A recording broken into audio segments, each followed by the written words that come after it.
किसी ने बहुत ही अच्छी बात कही है कि आपस की फूट सदा ले डूबती है।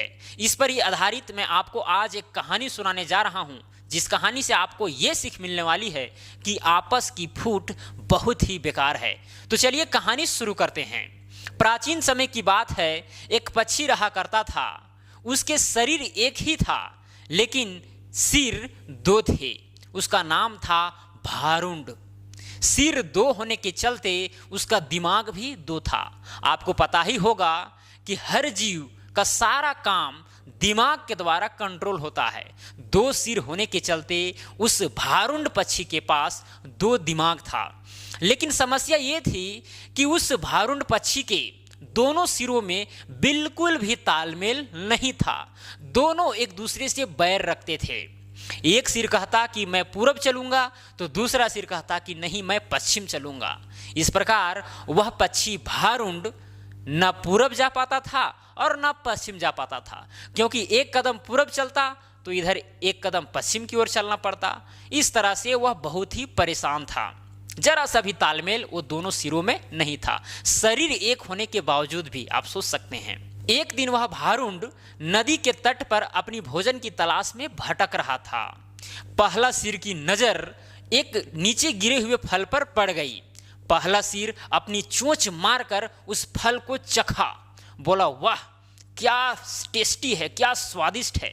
प्रकृति में तो मैंने कभी नहीं ऐसा फल खाया था। इस तरह से कह ही रहा था कि दूसरा सिर भी उस तरफ चोंच अपनी बढ़ाता है। उसी टाइम पहला सिर दूसरा सिर को खदेड़ कर हटा देता है कि तुम्हारे लिए फल नहीं है, ये फल मैंने देखा है, मैं खाऊंगा।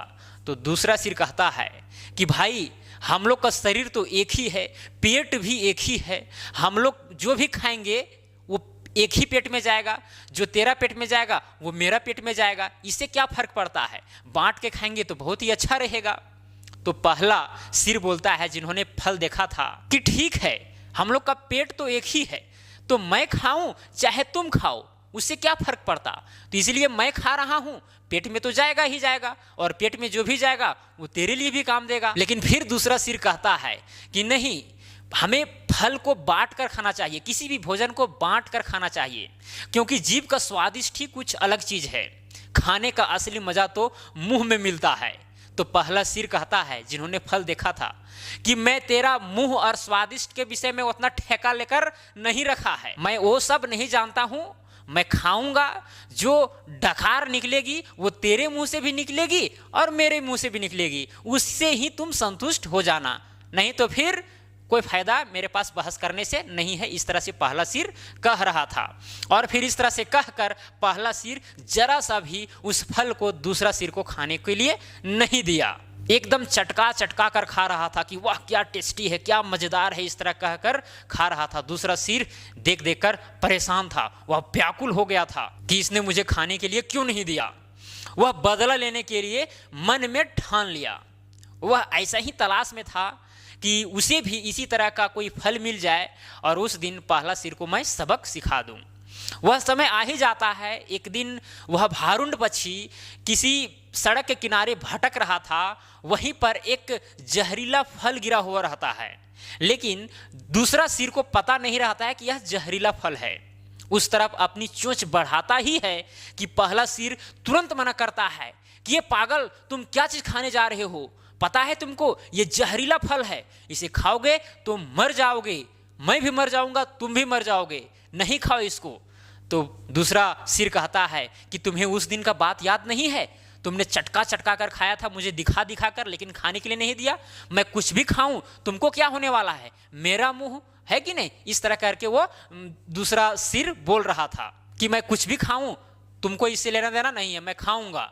पहला सिर मना करते रह जाता है, लेकिन दूसरा सिर नहीं मानता है। क्यों नहीं मानता है? क्योंकि उसको बदल लेना है। एकदम तालमेल जरा सा भी नहीं था, इसीलिए उन लोग इस तरह से कर रहा है। और अंततः वह जहरीला फल भी खा जाता है, बहुत ही टेस्टी से चटका चटका कर। और बाद में पता चलता है कि उसने जो खाया था उसे अंदर से बहुत सारी प्रॉब्लम क्रिएट कर रही है तुरंत, और जिसके चलते वह भारुंड तड़प तड़प कर मर भी जाता है। यहीं पर कहानी समाप्त होता है। तो दोस्तों, इस कहानी से आपको क्या सीख मिली होगी ये आपको पता ही होगा इस कहानी से हमें यही सीख मिलती है कि आपस की फूट सदा ले डूबती है। यदि आपका परिवार है, आपका घर है, अगर घर में ही आप सही से नहीं रहेंगे तो फिर आपको थर्ड पर्सन मजा लेगा और आपका घर भी तहस नहस हो सकता है। या फिर आपका समाज ही क्यों ना हो, आपका एक गांव ही क्यों ना हो, आपका एक जिला ही क्यों ना हो, आपका राज्य क्यों ना हो, देश क्यों ना हो, एकता होना जरूरी है, तालमेल होना जरूरी है। अगर तालमेल ना रहा तो उसी चीज में फूट हो जाती है, जो कि किसी के लिए भी लाभकारी नहीं होता है। अगर वही जगह पर तालमेल रहे तो सब के लिए वो चीज लाभदायक होता है, लेकिन तालमेल ना रहे तो वही चीज उसके लिए विनाशकारी साबित हो सकता है। तो मैं हमेशा आपसे कहता हूं कि आप हमेशा एकता में रहें। एकता में बल है, ये तो आप कहावत सुने ही होंगे। तो चलिए, इस कहानी से सीख आप सीख ही लिए होंगे। ऐसा ही कहानी सुनने के लिए आप कमेंट बॉक्स में कमेंट कर सकते हैं कहानी कैसा लगा। अगर अच्छा लगा होगा तो वीडियो को लाइक कीजिएगा जरूर। तो चलिए, आज के लिए इतना ही। जय हिंद, जय भारत।